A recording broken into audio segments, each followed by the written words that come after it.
जो लोग डायरेक्टली या इनडायरेक्टली प्रधानमंत्री और होम मिनिस्टर की तारीफ करते हैं, मिलने जाते हैं, मैं सीरियसली इस बात को बता रहा हूं, मिलने जाते हैं, उन लोगों का बायकॉट होना चाहिए, वो गद्दार हैं।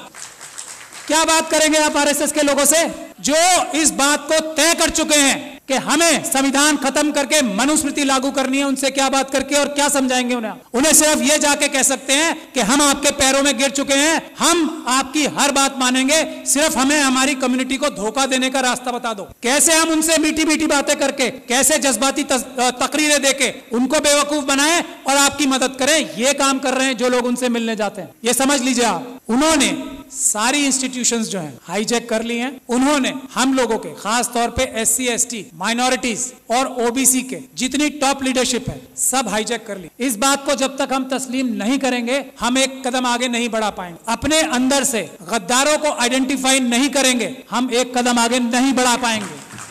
सबसे पहला काम है, हम लोग इतने कमजोर नहीं हैं, समझ लीजिए आप, ये गद्दार हैं जो हमारे पैरों में बेड़ियां बांध रहे हैं। आइडेंटिफाई कीजिए उन गद्दारों को जो डायरेक्टली या इनडायरेक्टली ये बोलते हैं कि हेमंत बिस्वा शर्मा एक बहुत अच्छा चीफ मिनिस्टर है। आइडेंटिफाई कीजिए ऐसे लोगों को और उनको पनिश कीजिए, उनका सोशल बाइकआउट कीजिए। ये तो हम आराम से कर सकते हैं। दो रास्ते हैं, कोर्ट का रास्ता है लेकिन सुप्रीम कोर्ट वो रास्ता नहीं है। कोर्ट का रास्ता जब है जब हम बहुत सारे केसेस, रोज ये पूरे देश को लूट के खा रहे हैं आरएसएस और बीजेपी के लोग, हम multiple cases grass root level पे बहुत सारी जगह पे करें, एक एक आइडेंटिफाई करें आरएसएस के कार्यकर्ता को कि कौन स्कूटर पे चलता था और आज मर्सिडीज में चल रहा है, उसको आइडेंटिफाई करें, उसके खिलाफ करप्शन के केसेस करें। ये एक काम करना होगा हमें। दूसरा, अगर हम पीसफुल प्रोटेस्ट करके जेलों में जाने के लिए तैयार नहीं है तो ये सब बातें बेकार हैं। अगर हम लाठी खाकर जेलों में जाने को तैयार नहीं है, अगर हम गोली खाकर जेलों में जाने को तैयार नहीं है तो ये सब चीजें बेकार हैं। ये चाहते हैं कि ये हम करते रहें और वो जो काम कर रहे हैं वो करते रहें। तो पहला रेजोल्यूशन ये होना चाहिए कि हमें अपने देश को अगर बचाना है, संविधान को अगर बचाना है तो हमें जेल जाने के लिए तैयार रहना पड़ेगा। और जेल जाने वालों में सबसे पहला नंबर लीडरशिप का आना चाहिए, क्योंकि हम लोगों को लोग इज्जत करते हैं ना, हमारी ताकत क्या है। आज मुझे लोग इतना पसंद करते हैं, मैं क्या हूं, एक छोटा सा अदना सा वकील हूं। आज लाखों लोग मुझे सपोर्ट करते हैं, वो मेरी ताकत है। नहीं तो मेरी औकात और हैसियत नहीं है कि मैं चू भी कर जाऊं इन लोगों के सामने। ये समझ लीजिए आप। और ये बात तस्लीम हमारे सारे एमपी एमएलए, बड़ी बड़ी तंजीमों के लीडर्स को करना चाहिए। उनकी अपनी जाती हैसियत और औकात किसी की नहीं है, मैं इस बात को तस्लीम करता हूं। आज अगर हम लोग इतनी जोर से बोल पा रहे हैं तो हमारे पीछे लोगों की ताकत है, उसकी वजह से हमें उन्हें धोखा नहीं देना चाहिए। जो अपने आप को जितना बड़ा लीडर समझता है उसे जेल जाने के लिए, गोली खाने के लिए, लाठी खाने के लिए सबसे पहले तैयार होना चाहिए आज। और जो ऐसा नहीं करता, जो इसके लिए बहानेबाजी करता है, मसलियत बताता है कि ये मसलियतन जो है ना, लफ्ज बोलने वाला गद्दार है। मसलियतन ये नहीं बोलेंगे कि मैं जेल जा रहा हूं, मसलियतन हमें प्रोटेस्ट नहीं करना चाहिए। गद्दार,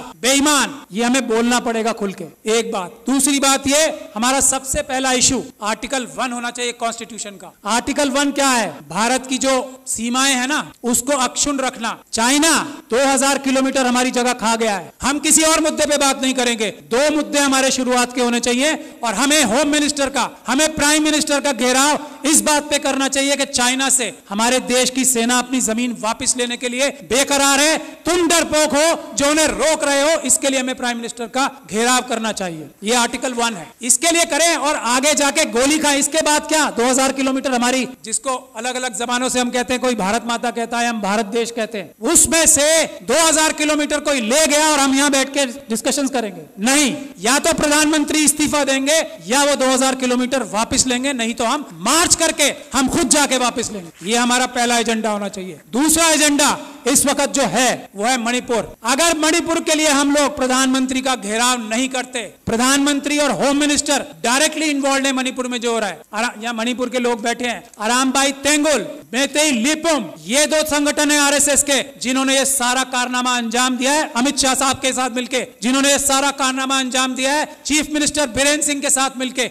मेटिकुलस प्लानिंग से एक एक काम हुआ है। वहां पे कुछ भी स्पॉन्टेनियस नहीं हुआ है। जब तक हम इस बात के लिए कार्रवाई नहीं करेंगे। और ये जो सुप्रीम कोर्ट में कार्रवाई अभी चल रही है उससे कुछ होने वाला नहीं, कुछ नहीं होने वाला। मैं एज लॉयर सुप्रीम कोर्ट आपको बता रहा हूं, कुछ नहीं होगा। बात 1-2 महीने में आई गई हो जाएगी। उन लोगों के साथ वहां ज्यादती होगी। आरएसएस और बीजेपी पाकिस्तान और चाइना के साथ मिलकर नॉर्थ ईस्ट और सारे बॉर्डर लाइन एरियाज को कमजोर कर रही है। ये हमारी जिम्मेदारी है। आर्टिकल 1 नंबर 1 बचाना सबसे पहले। मणिपुर के लिए हमें जाना चाहिए डेलीगेशन बना के, और सच्चाई सामने लानी चाहिए कि आरएसएस ने, अमित शाह साहब ने और चीफ मिनिस्टर ऑफ मणिपुर ने ये प्लानिंग करके अपने कार्डर्स से कराया है। कोई मैती समाज ने नहीं किया है, उनके कार्डर्स ने किया है। गुड़गांव में और नूह में उनके कार्डर्स ने सब किया है। गुजरात में उनके कार्डर्स ने सब कुछ किया है। और दिल्ली के दंगों में हमने ये एस्टैब्लिश कर दिया है कि आम आदमियों ने कुछ नहीं किया, उनके कार्डर्स और उनके भ्रष्ट पुलिस अधिकारियों ने ये सब काम किया है। यही हमें करना पड़ेगा। मणिपुर के लिए प्लान बनाइए कि हम लोग वहां जाएं और एक्सपोज करें कि मणिपुर में क्या हो रहा है, क्या हो रहा था और क्या हो रहा है अब। और उसमें अमित शाह साहब सबसे बड़े चाणक्य हैं। उनको अरेस्ट कराने के लिए जब तक हम कोई कार्रवाई नहीं कर पाते, मणिपुर का कुछ भला नहीं हो सकता। मैं ये बात दावे और गारंटी से कह रहा हूं। He is the main mastermind, mister Amit Shah. वो वहां जाके बैठे ही इसलिए थे कि उन्होंने ये सब प्लानिंग करनी थी कि सब कुछ ठीक चल रहा है या नहीं। वरना भारत के होम मिनिस्टर में इतनी ताकत होती है, चेयर में, चाहे कोई डफर भी बैठ जाए उस पे। अमित शाह साहब की बात नहीं कर रहा हूं, ये डफर वर्ड उनके लिए इस्तेमाल नहीं किया मैंने। अगर कोई डफर भी बैठ जाए, भारत के होम मिनिस्टर की चेयर में इतनी ताकत होती है कि सब शांति वहां पे एक दिन में हो जाए। लेकिन जो होम मिनिस्टर वहां अपनी प्लानिंग ही करने गया था, इंप्लीमेंटेशन देखने गया था गुजरात मॉडल की, वो उससे क्या उम्मीद करते हो? आज तक किसी आदमी ने यह बोला है कि Amit Shah is the main mastermind of Manipur? नहीं बोला। यही हमारी कमी। तो मेरी यही गुजारिश है, एक तो जेल जाने के लिए जो लोग तैयार हैं, गोली खाने के लिए जो लोग तैयार हैं, लाठी खाने के लिए जो लोग तैयार हैं, वही बोले कि मैं लीडर हूं, वरना वो गद्दार है। मेरा ये मानना है। बाकी अपनी अलग अलग राय सबकी हो सकती है। यही एक टेस्ट है। अच्छी से अच्छी बात कोई भी कर सकता है। एक से बढ़कर एक स्पीच देने वाले, एक से बढ़कर एक भाषण देने वाले हम लोगों में भी हैं और आरएसएस में भी हैं। जबान की वैल्यू आजकल 0 हो गई। सड़क पे आए, गोली खाएं,